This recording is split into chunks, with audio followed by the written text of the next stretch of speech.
Last evening, we were teasing some of the men, or some of the men were teasing us, saying maybe if they put on dresses, they could come to the come to this satsang. And actually, anything that I'm going to be saying and that we're going to be discussing here could just as well be discussed with men. Because we are not women, we are not men, we are souls. And I think all of our suffering and our confusion in life and all of our trials and tribulations come from not understanding that fact. Sri Yukteswar has said that all of humanity suffers from a common disease, which he called spiritual amnesia. We have forgotten who we are.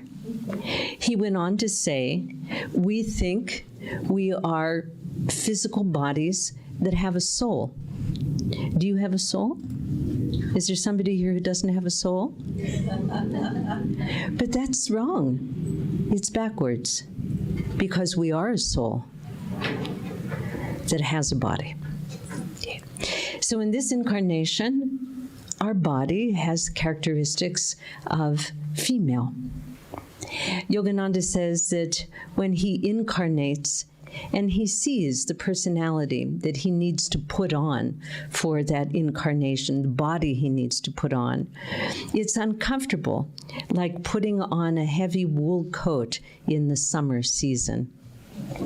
So for our souls, it is not comfortable to have a body, to have a personality.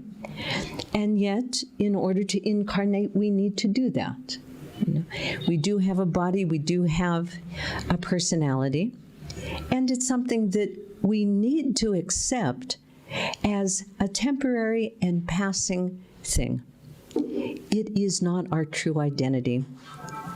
In the early years when we were first in Italy, the beginning group that started our work in Europe was, of course, sent from the United States. We were all Americans.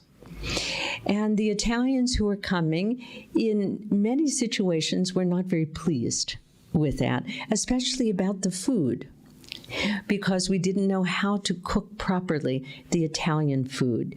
We'd make the pasta too soft and would put too many ingredients in the sauce. And they were, very unhappy, saying, why did they have to learn things from Americans? And I clearly remember that one of the early times that Swami came, in those first years, he sat us down and he said to us, do not think that you are Americans in Italy. You are disciples of a great avatar, and that's why you are here. So forget that you are Americans and remember who you really are. So that is who we are. That is our true identity. Now, look at Master. Is he a man? Is he a woman? Is he both? Is he neither? He has characteristics, both physically and as a personality and emotionally, as both. In the path, Swami Kriyananda tells some humorous stories about people not being able to distinguish whether Yogananda was a man or a woman. Remember that story that Yogananda was traveling in a train, and there was the porter, the waiter, who kept walking up and down, past Yogananda. And finally, he got up the courage to ask him, is you a man or is you a woman? And I can't remember what Yogananda said. I think in a deep voice he said, what do you think? And then that other humorous time when Yogananda was in a hotel, I think he was having lunch or dinner in the restaurant, and he goes to the men's room, and he has his robes on, and the men shoo him out, saying, no, you're in the wrong place. And then he goes into the women's room, he didn't know, and the women shoo him out, no, you need to be in the men's room. We have the image also of Shiva. I can't remember its full name. It's Ardha something. Half Shiva, half Parvati. What does that tell us? And because, of course, the deities are symbols of who we really are. So we are both and we are neither. We are neither. The soul has no sex. It is not woman. It is not man. It is beyond that. So for our happiness and for our self-realization, for finding God, that is an identity that is extremely important to us. We can define our path, our spiritual path, our evolution as having the right identity. The ego, its main characteristic of the ego is that it identifies. So does the soul. But the soul identifies with the infinite spirit.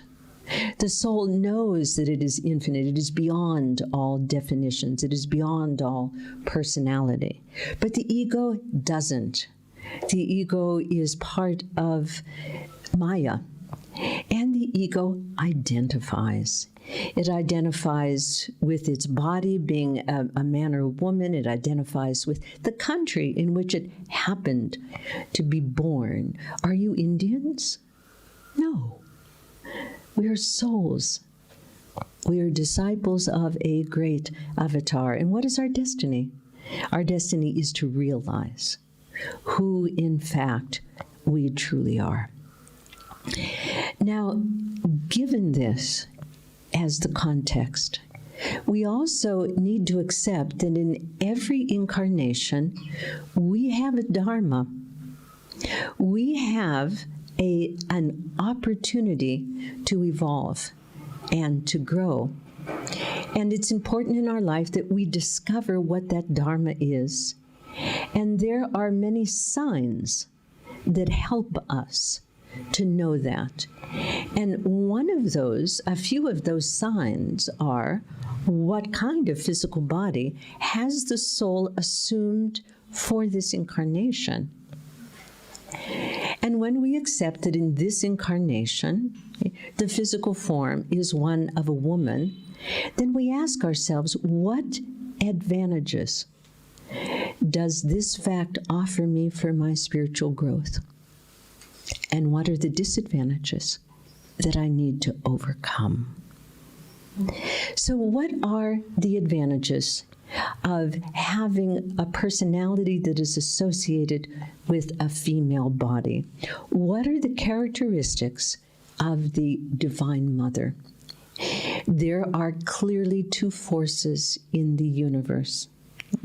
There's the Divine Mother force, and there is the Shiva force, the Heavenly Father.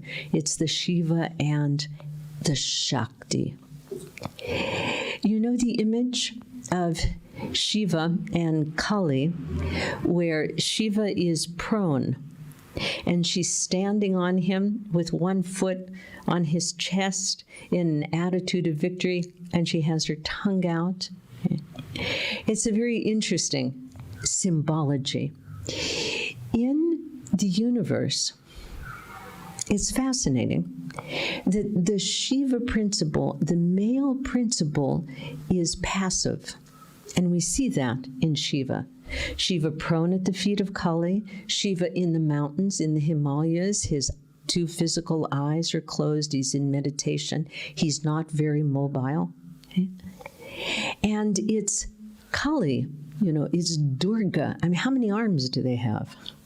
Calling into a lot of arms. And what does that symbolize? How active the feminine principle is. It is Shakti, and we are manifestations of that power. The universe could not go on without Shakti. So Shiva is passive. He is the Akash. He is the essence. He is omnipresent. But Shakti is the prana. Akash and Prana, Shiva and Shakti. So essentially, it is the female principle that is the doer, that is the power. And we all know that. We all know that we represent the power of the universe. The saying, behind every great man, there is a great woman. And cosmically, that is true. Because behind Shiva, there is Shakti.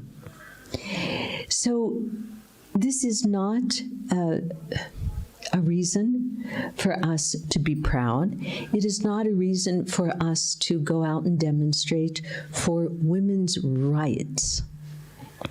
I think we need to change our consciousness. I am not against the women's rights movement. I just think it needs to evolve. Hillary Clinton, when she was just running for president, famously said, "Women's rights are human rights."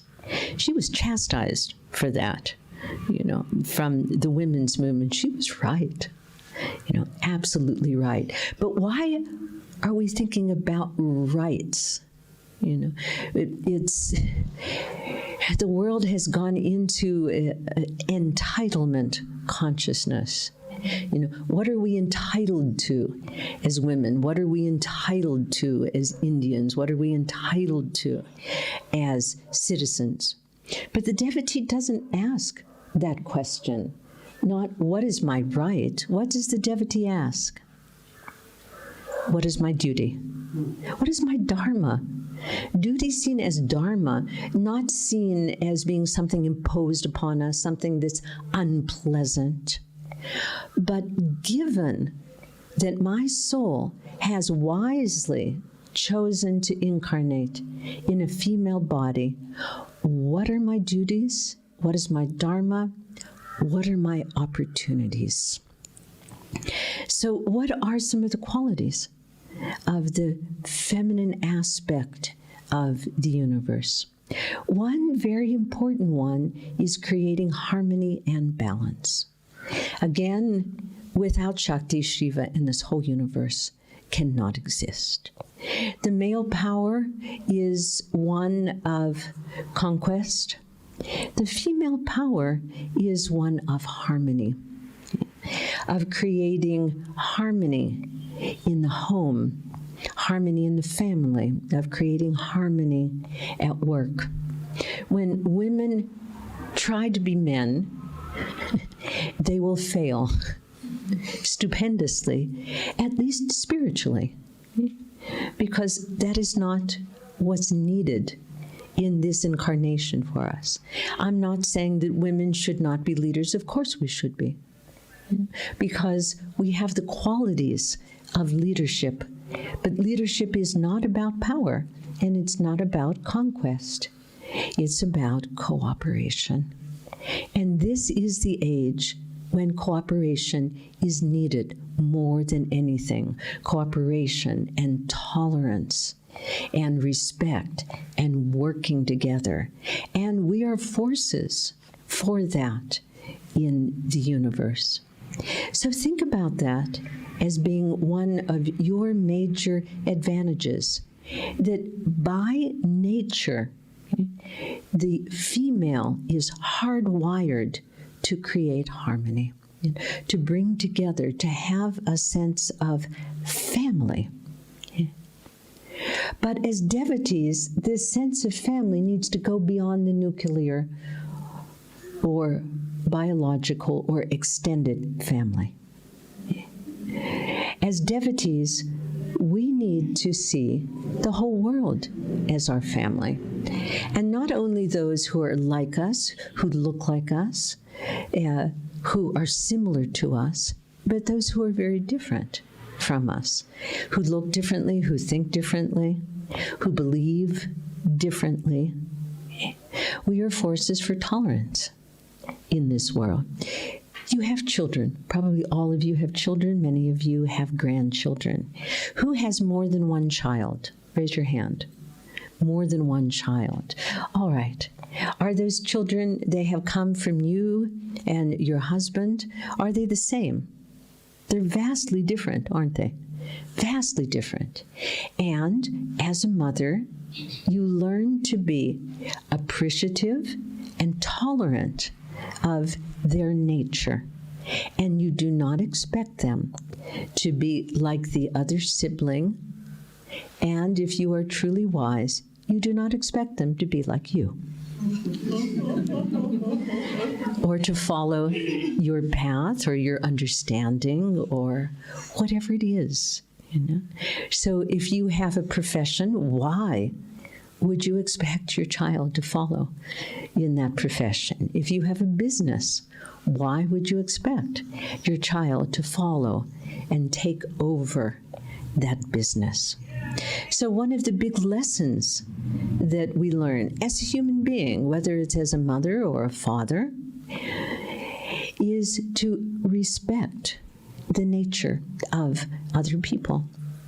And not only to respect, but to support. What does a mother do? Supports. She supports her family in all ways. She supports her children. She supports their true nature. And again, a truly wise mother does not have expectations that a child will be a carbon copy of the parents. This takes a significant level of wisdom because we need to go beyond our expectations. What are other, say, advantages, predilections of having a female personality?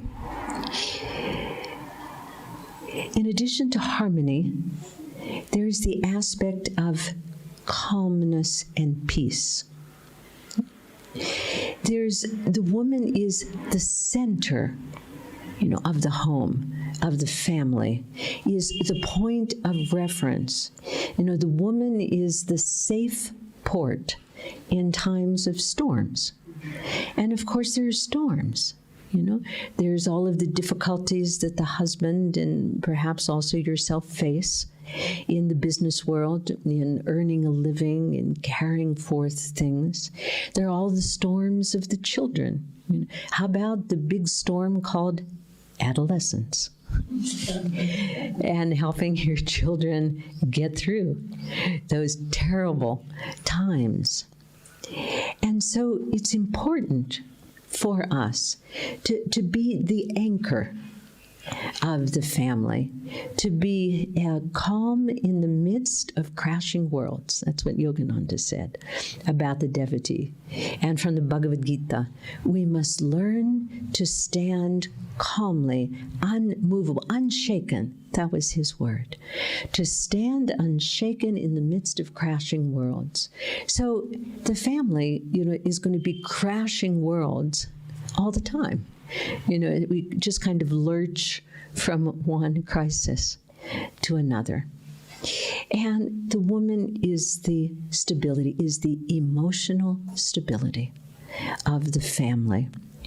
That peaceful port, that all-embracing, all-understanding person that the children, the husband can come to and talk to. And know that there will be compassion, that there will be understanding. So this is another quality that comes with the female personality of compassion, and empathy, the ability to understand, to walk a mile in another person's shoes, to see things from another point of view, and to have compassion, to have mercy, to have pity. How many times do your children make mistakes? Constantly, every day. That's part of growing up, isn't it? They have to make mistakes. Otherwise, we don't learn, we don't grow. And the mother figure is always understanding, is always compassionate, is always saying, this is part of it. Come here, come into my arms. I will love you always. Unconditional love is one of the greatest opportunities that we have in a female body, because unconditional love is the nature of God himself, or herself, however you want to see that. Unconditional love.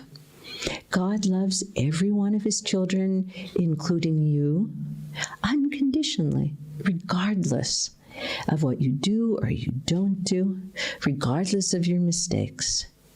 God loves each one of us unconditionally. He's always there, always, to support us, to walk with us, to give us advice if we remember how confused poor Arjuna was on the battlefield.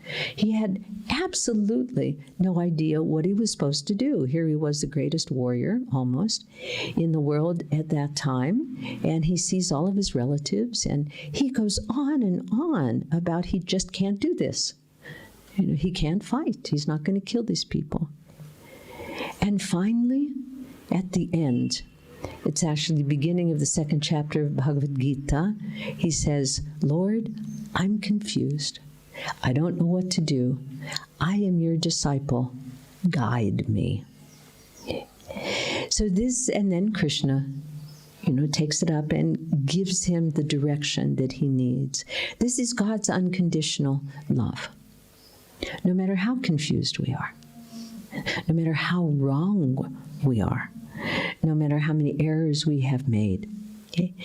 And this is a quality that we are uniquely capable of manifesting in our lives.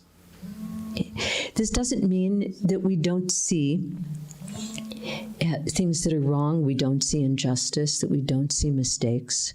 We're not like ostriches that have our head in the sands. No, of course we do. Discrimination, wisdom, vivek, okay, being able to distinguish right from wrong. But always, under everything, there is the unconditional love and compassion. So these are things that we want to develop more and more in our lives as a parent, in our lives as a business person, our lives as a manager, and especially our lives as a devotee, to develop the aspect of unconditional love. So I've touched on a few of the advantages of being born as a female and given some indication about our dharma.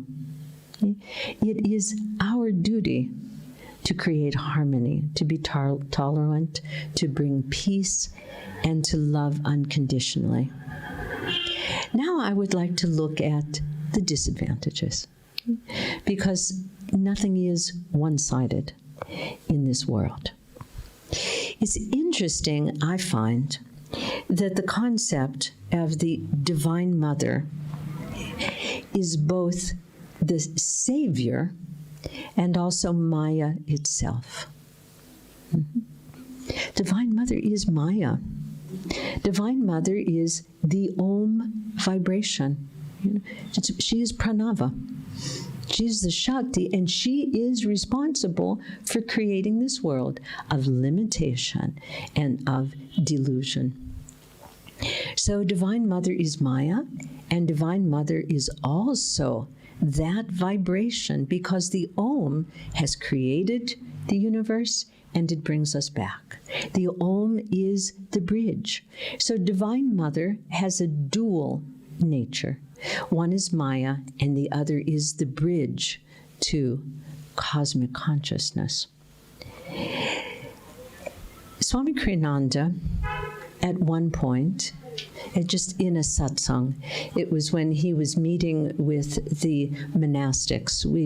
He developed a monastic order in 1972. It was previous to the Nayaswami order, and it was called the Friends of God. And he would meet with the nuns and separately and with the monks. And I remember him telling us that The challenge for men is their attachment to sex. The challenge for women is their attachment to Maya. Okay. Now, this is something to meditate on. I have considered it a lot over the years. Women get involved unnecessarily in things that do not pertain to us, in other people's business, and we become attached. Okay. So the disadvantages of the female personality, and I'd like to talk about 3 things. I wrote them down. I want to make sure. Emotionalism, meaning reactivity. Okay? The female tendency is to react emotionally to situations. The second disadvantage is that the female personality personalizes everything. You know, whatever happens, it has to do with me. It's all about me. Okay? You know, not able to see, you know, the cosmic reality of what's happening. You know. And the third one is attachment. Okay, the female personality forms attachments. Let's look at each one of them. And the first one is the reactivity. Now, all of us here are yoginis. We follow the path of yoga. And what is Patanjali's definition of yoga? There you have it. Yogas, citta, vritti, nirodha. Citta. So, citta, what is citta? It's the consciousness that is influenced by the vrittis, the vortices of energy and emotion, and it reacts, reactivity, to anything, to the weather, to how somebody looks at you, to a situation, to a circumstance. This tendency to react. And this is habitual. It comes from our subconsciousness. And these, very often, the reactions are habitual, they're automatic, they are emotional. And as such, they are difficult to control. Okay. Now, when anybody is in an emotional state, and men are subject to emotions, it's just that women are more subject to emotions. Okay. When we react to any situation emotionally, we are in duality and we are incapable of seeing things clearly because our vision is clouded by the emotion, whether it's fear, whether it's indignity, whatever it is, whether it's anger, it clouds our capacity to see things as they are and to make decisions. You know, even the smallest, decision. If you're upset, don't even go shopping, because you're going to buy the wrong thing. If you're angry, don't eat, because the food will turn to poison. Okay. So one of our big challenges is to deal in a positive way with our emotions. As Sri Yukteswarji said, we must all learn to behave. And what does behaving properly as a yogini mean?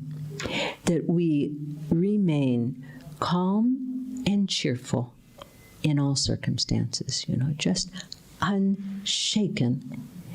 And with detachment. Okay, when we talk about emotions, we have to talk also at the same time about attachments, vairagya. Okay, that dispassion to detach ourselves and see things from a distance, not personalizing situations. Swamiji would say often, what comes of itself, let it come. There are no mistakes. Everything that happens for the best. It happens for a reason. And if it's happening to you, it's because it's helpful to you. It's necessary for you.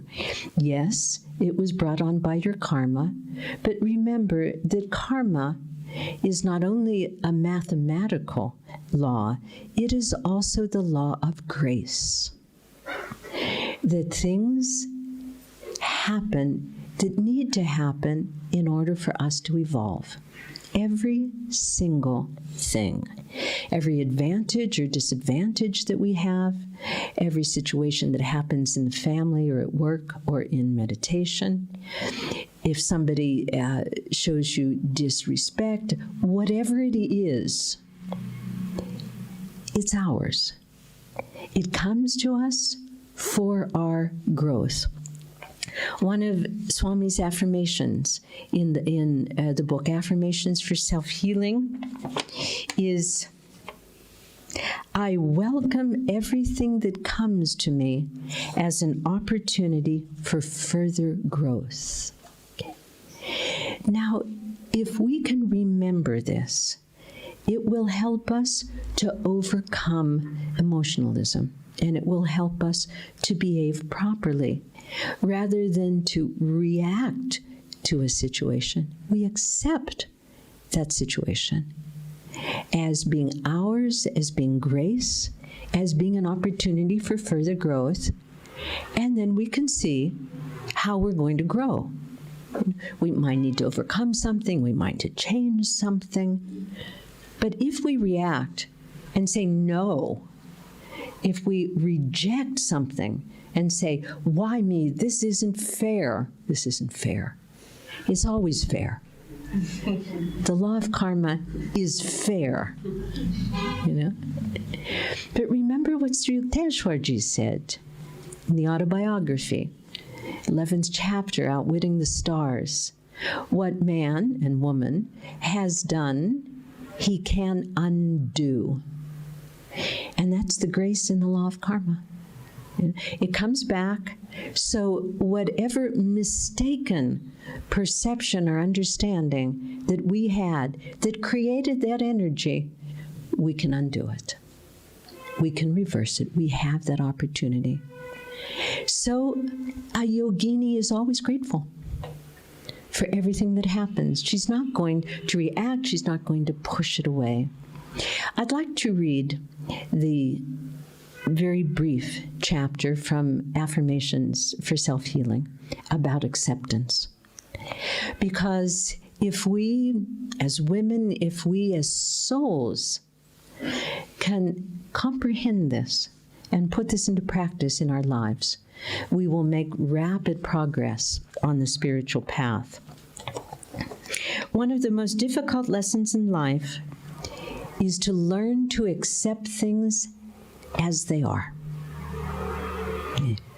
We have expectations. You know, they say that when a couple get married, the woman fully expects to change her husband.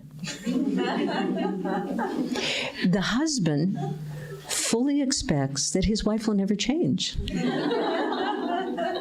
She'll always be young, she'll always be beautiful, she'll always be thin. She'll always say, yes, dear, yes, dear, yes, dear. And so we have expectations. I think expectations is one of the strongest weapons of Maya. It's one of the biggest reasons for suffering and pain. We should never expect, but we should always accept. I don't expect my husband to remember my birthday or our anniversary. He doesn't expect it he just celebrated his 70th birthday. I was in Serbia on his 70th birthday. You know, I felt bad. He was fine. You know, why should I not be doing what Master wants me to do? What does it matter? You know, if it's his birthday. I did arrange for him to have a nice party with his friends and so forth. But just getting, beyond. I remember when I said, darling, I have to tell you something. I didn't realize it, but on your birthday, I took an appointment to be somewhere else. He said, that's exactly where you should be. What does it matter? Yeah. Isn't that lovely? And this is going beyond the emotional reactions. How much energy we waste in trying to wish away the inevitable. What's the inevitable? Things are as they are. People are as they are. People will change at their own pace. People will understand or not understand according to where they are in their evolution. It is inevitable. Why waste energy in trying to fight against the inevitable? If only this hadn't happened. If only we had reached in time. The if-onlys and might-have-beens in life keep us from dealing realistically with what is. This is what we need to do. When things happen, we deal with them, but we can't deal with them if we're denying them, if we're in denial. Acceptance comes from knowing that reality lies within ourselves and that all else is a dream. This is the key to happiness in life, that reality is inside ourselves and everything else is a dream. We get the female tendency, as I said, is to get involved in this dream. We think it's real. We think it matters. I have even some friends on the spiritual path who are so upset that Donald Trump was elected President of the United States. I'm not happy about it, but it's not going to affect me. It's not going to, change, how I think or or my level of happiness. It's a pity, and this too will pass. Everything will pass. Why should we get bent out of shape about the inevitable and about things that really don't relate to us and things that we can't change?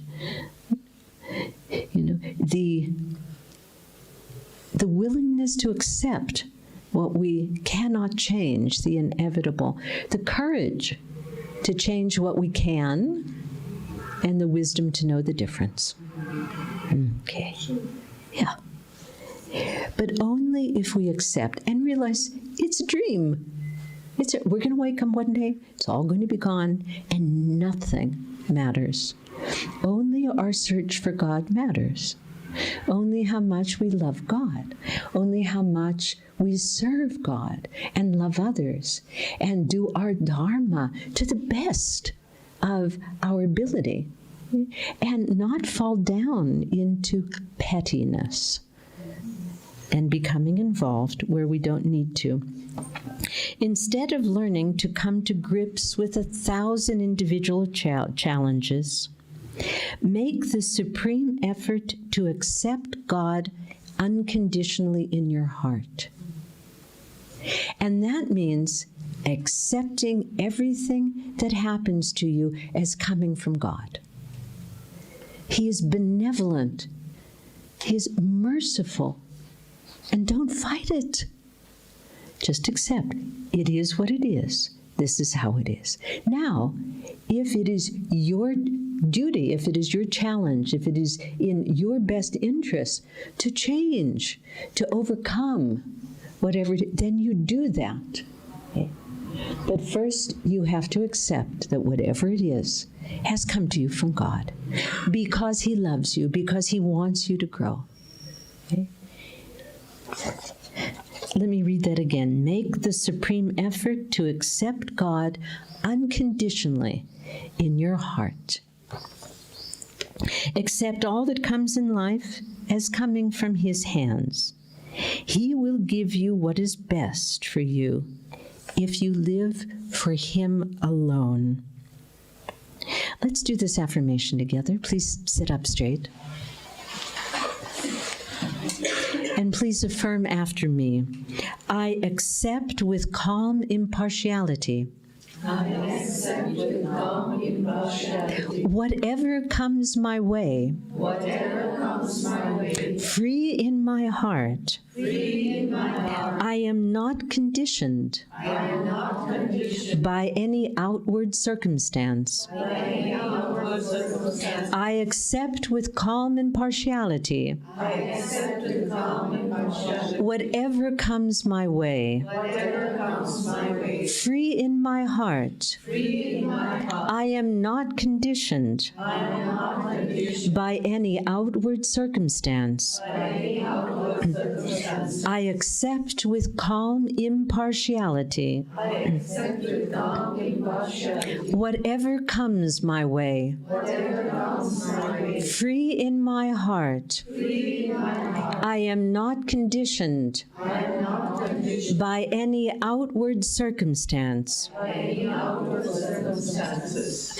I accept with calm impartiality. I accept with calm impartiality. Whatever comes my way. Whatever comes my way. Free in my heart. Free in my heart. I am not conditioned I am not conditioned by any outward circumstance. by any outward circumstances. I accept with calm impartiality. I accept with calm impartiality. Whatever comes my way.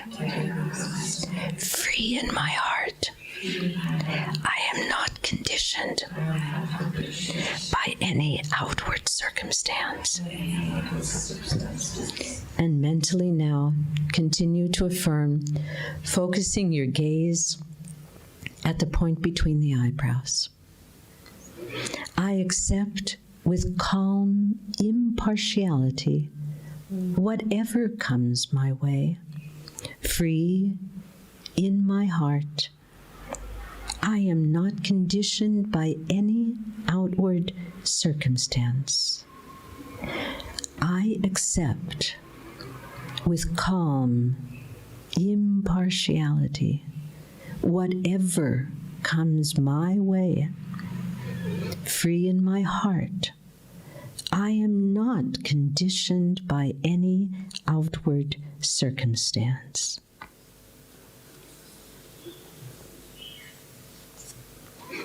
Om Shanti. Amen.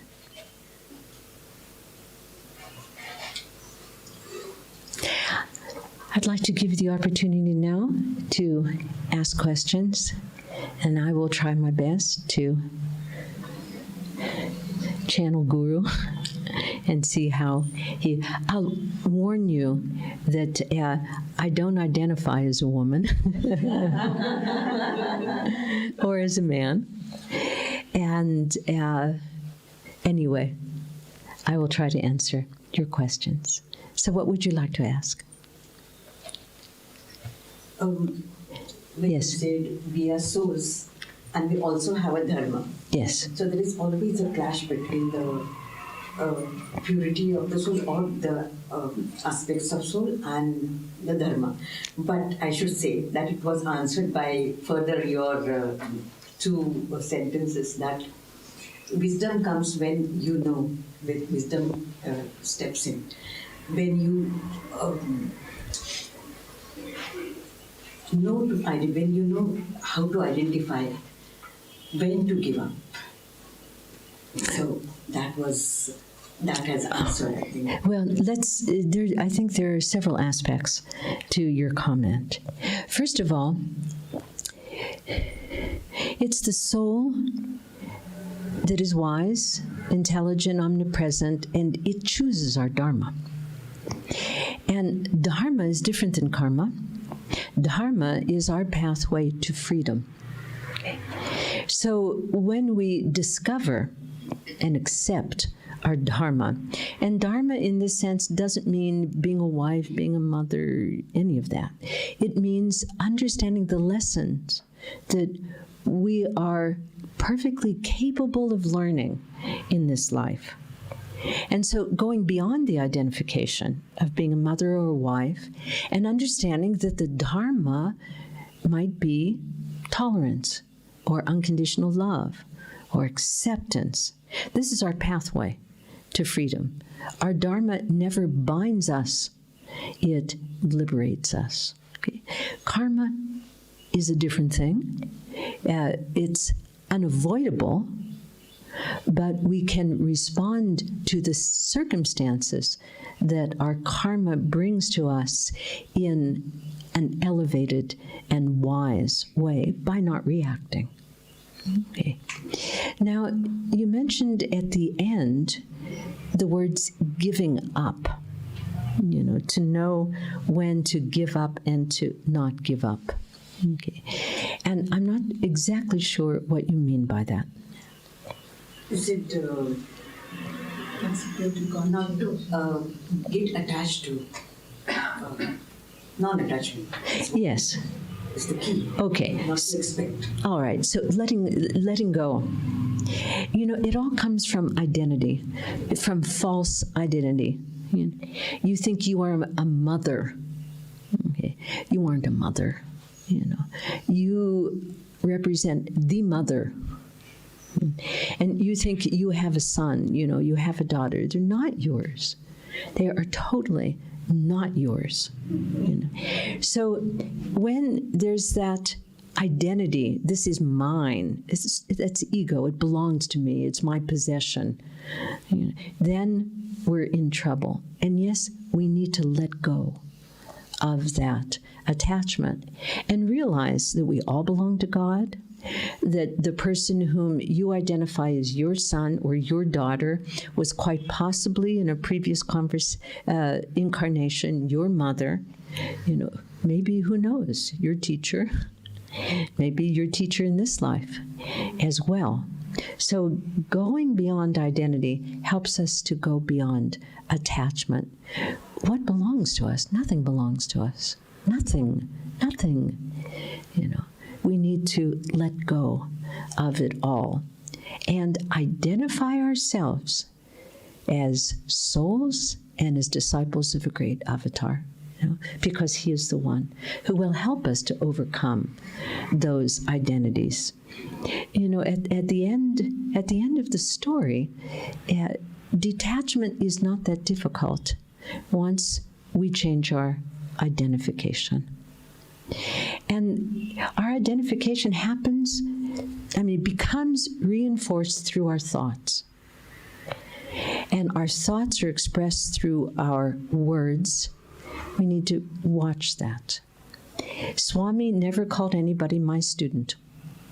Never. Yogananda never called anybody my disciple. Okay.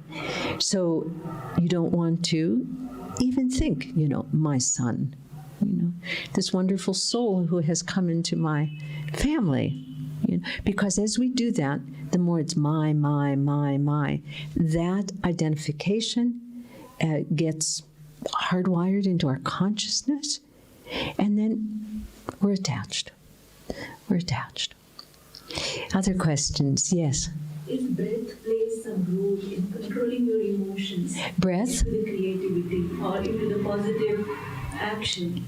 Mm-hmm. So you're asking about breath? Breath. Yes, definitely so. Yeah. The practice of pranayama is a wonderful practice. Why? Because it balances out the energy flowing in Ida and Pingala. That is the purpose of all pranayama exercises, as well as the Kriya practice. So reactivity happens when the energy is not flowing harmoniously in the two main nadis. And as we do pranayama, as we do the energization exercises, which is the epitome of pranayama, okay, we balance out the flow of energy, and we are much more able to be calm and to respond to things. When we find ourselves in an emotional state, when we find ourselves reacting, take a walk. And with the walk, do some breathing, and it will bring us back to center. Thank you for this comment. Please. Hi. My question is in continuation with what she asked. So when we're discussing about the characteristics of a female body and how we should continue in this life, we discussed three aspects: harmony, calmness, and peace that we should spread in the environment, Yes. not just within and outside. Yeah, acceptance, unconditional love, and tolerance. Yeah. But when we talk about the immediate family or Yes. the extended family, then in that atmosphere, there's so many other people involved, like your husband, kids, in-laws, Yes. a lot of people. So sometimes it may be so that their consciousness level is not up to the mark that is attuned with ours. So I think all these aspects, since they are inbuilt in the female body, in us, so we develop a sense of resilience. And so now, if I'm resilient to so many things happening and I'm moving ahead, then I think, but then again, I am resilient, but I'm not overlooking the unpleasant things happening around. So, then there is another thing that crops us in our mind, that there has to be a detachment and to move ahead from the environment, the immediate environment. So I have to move further. So along with resilience, then comes a detachment, where I go forward into my own space and get attuned to my own consciousness all around. If I do that, if I may become detached, then it is also going to affect the people whom there is a lot of love between me and other people are surrounding me, and then it is going to imbalance the calmness, the harmony that they are at present. So then I also become responsible for disharmonizing their level, their surroundings. Okay, let's try to get to the heart of this and make it quite simple. Thank you. Detachment is not indifference. Okay, and that's the heart of it. Okay, it's only when we can see things from a higher perspective that we are able to be compassionate and loving and caring and tolerant of others. So detachment is not coldness. As I said, it is not at all indifference. It is it is the place on the top of the mountain where you are able to clearly perceive all of the dynamics that are happening realistically, okay, without emotion, and respond to them properly with unconditional love, with tolerance. Detachment makes us more loving. It makes us more understanding. Okay? It makes us more compassionate. Oftentimes we set up in our mind these dichotomies, if this, then that, if I'm detached. Now, we have some extreme examples of detachment, but that's not where we are. And I'm not even going to mention them, but they're part of your history and story and legends and so forth. But detachment is one of the most important spiritual qualities, and it's one of the biggest challenges for women and for men. Remember what Swami said: men are attached to sex, women are attached to Maya.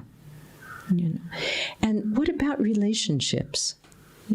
We get so locked in to roles in relationships. I'm the mother, you're the child, there's the mother-in-law, there's the this and the that.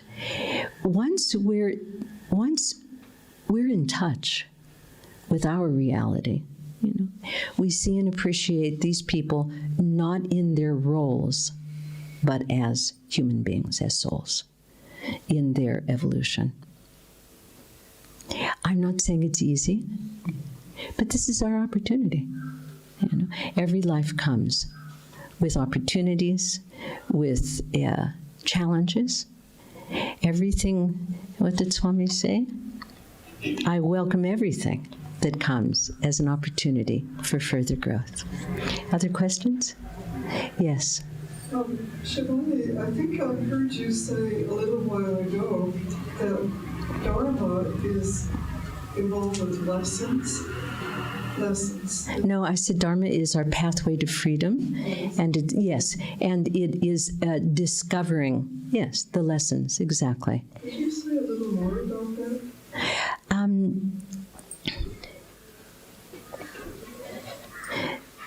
Gladly. It's often been said that life is a school, or a university.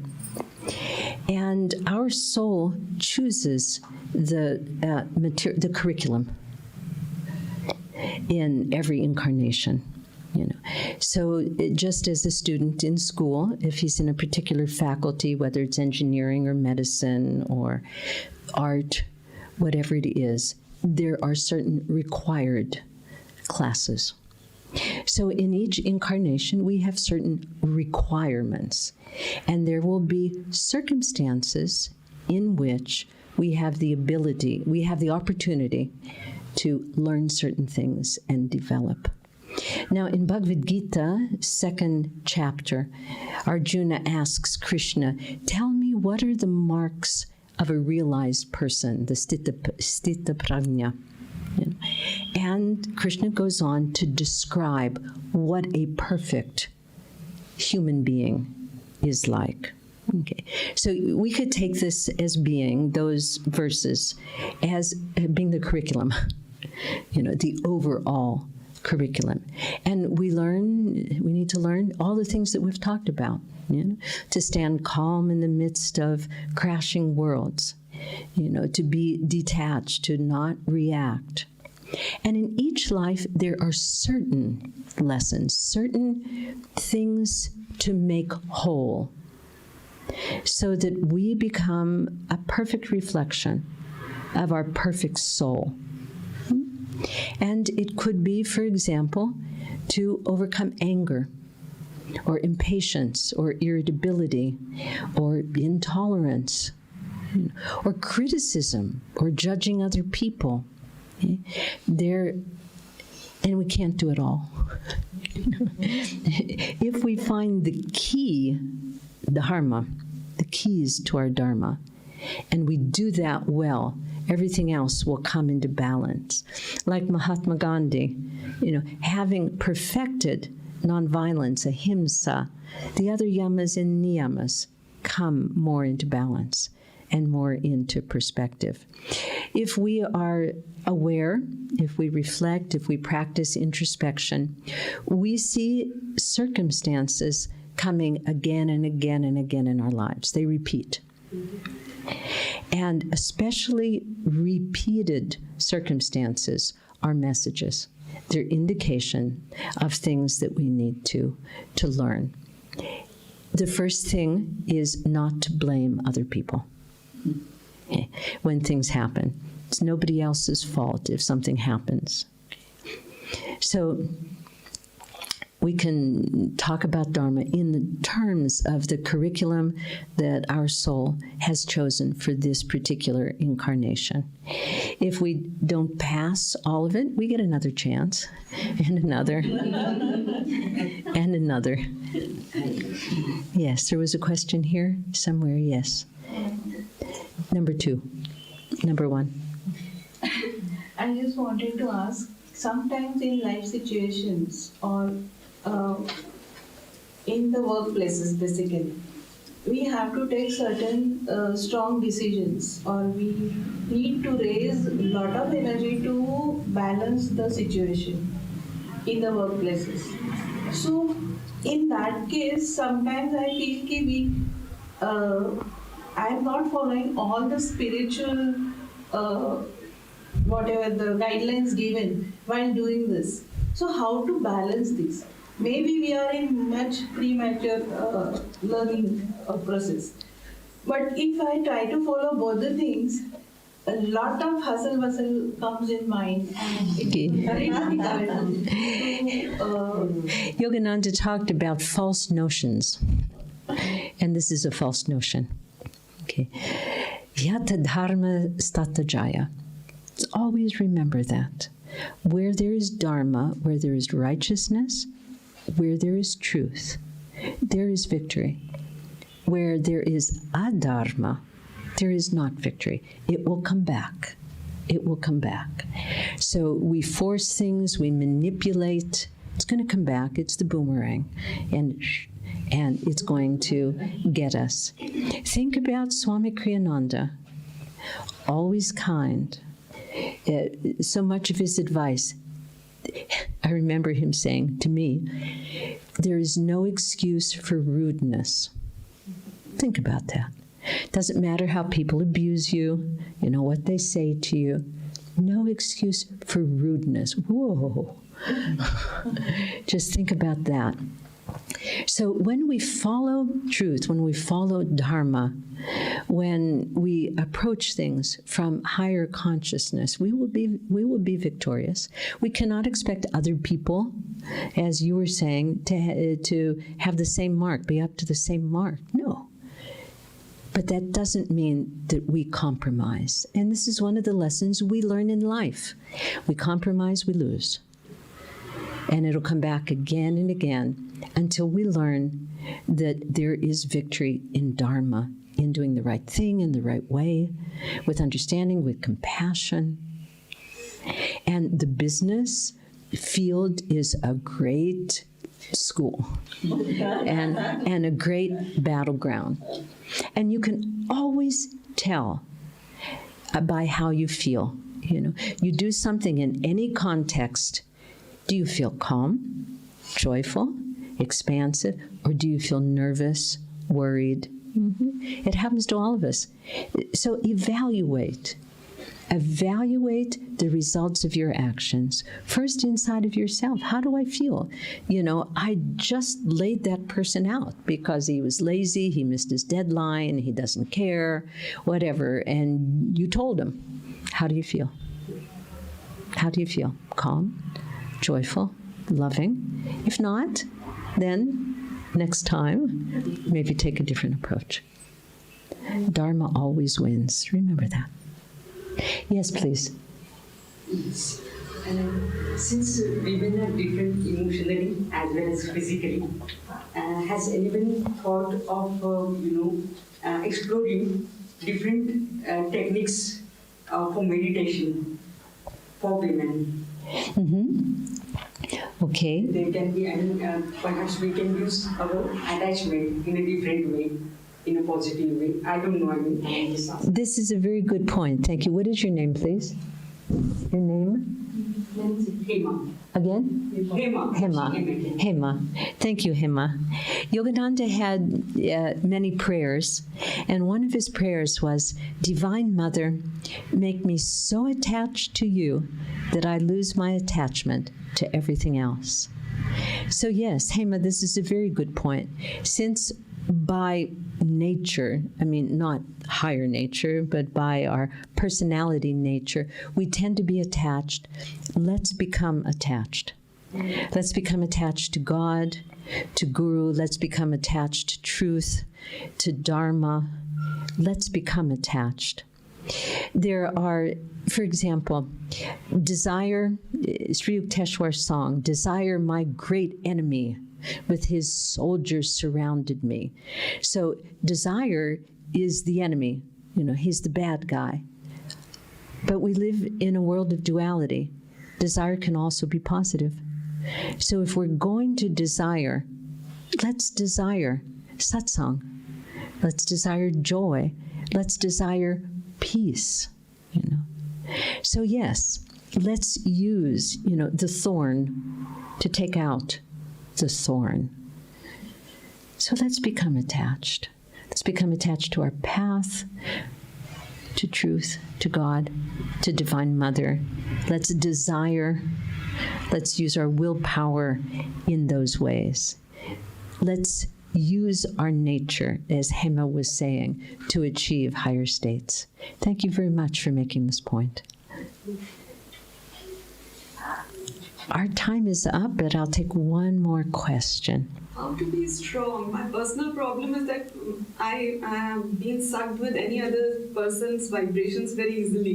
Like I was coming yesterday for the satsang, and I said while sitting in the car, I'm feeling dissatisfied, and my husband said, oh, I'm feeling from 1 hour the same kind of feeling. So I feel that whomsoever I sit, I feel that I'm very easily sucked with that person. Why? That's why I like to sit alone. You know, I'm very happy in my home alone. But if I'm with a person's like not right vibration, or maybe in satsang I'm happy, but with other persons it's slightly difficult. So Yes. be strong in your courage, you know, with your own truth. Once we develop our inner strength, this is no longer a problem. And fortunately, on our path of Kriya Yoga, we have precisely the tools for developing inner strength and protecting ourselves from the negative influences. I'm going to be talking about that this weekend, actually, in the courses on vibratory healing. I hope you have an opportunity to come, because you could learn quite a bit about this specific point. All of us have an energy field, and it's called the aura. And this energy field is created by us. Okay? And it depends on many things. It depends on our thoughts. It depends on our emotions. And it can be strengthened, our energy field, in many ways. The best way is by raising our level of energy and keeping it constantly high. So please come in these days if you're able to, and I'll have a chance to answer your questions more fully. Well, thank you very much for coming. It's really nice. I have not done a satsang for women in, I can't remember. I don't know if I ever did, and I don't know if it was satisfactory, if it suited your situation and your needs, but I hope that somewhere in this past hour there were some things that will serve you as you continue on your path of evolution to self-realization. Jai Guru.